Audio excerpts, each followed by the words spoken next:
Mega power star Ram Charan final గా మరో సినిమాను స్టార్ట్ చేశాడు. బుచ్చిబాబు డైరెక్షన్ లో రూపొందబోతున్న ఈ మూవీ ఓపెనింగ్ గ్రాండ్ గా జరిగింది. ఈ ప్రోగ్రామ్ కు మెగాస్టార్ చిరంజీవి చీఫ్ గెస్ట్ గా వచ్చాడు. జాన్వీ కపూర్ హీరోయిన్ గా నటిస్తున్న ఈ మూవీకి ఏఆర్ రెహమాన్ సంగీతం అందిస్తున్నాడు. రామ్ చరణ్, జాన్వీ కపూర్ కలిసి నటించాలని అభిమానులు ఎప్పటినుంచో అనుకుంటున్నారు.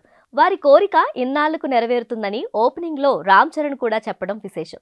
చిరంజీవి, శ్రీదేవి నటించిన జగదేక వీరుడు, అతిలోక సుందరి వల్లే ఈ జనరేషన్ వాళ్ళు కూడా యాక్ట్ చేయాలని కోరుకున్నారు.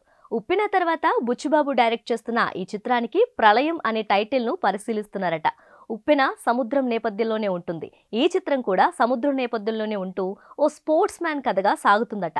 ఉప్పెన వస్తే మళ్ళీ వెనక్కి వెళ్తుంది, బట్ ప్రళయం వస్తే ఆ చుట్టుపక్కలంతా బీభత్సమే ఉంటుంది. ఇందులో హీరో పాత్ర కూడా సహనంతో ఉంటూ సందర్భాన్ని బట్టి ప్రళయంలా మారతాడట. అందుకే ఈ టైటిల్ ని ఫిక్స్ చేయాలనుకుంటున్నారట అని టాక్. నిజంగా ఈ టైటిల్ మాస్ కు బాగా కనెక్ట్ అవుతుంది. పాన్ ఇండియన్ రేంజ్ లో కూడా వర్కౌట్ అయ్యే అవకాశాలున్నాయి. ఏదేమైనా బుచ్చిబాబుకు సముద్రం అంటే ఎందుకంత ఇష్టమో కానీ ఉప్పిన తర్వాత ప్రళయం అంటున్నారు, తర్వాత సునామీ అంటాడేమో ఇంకా.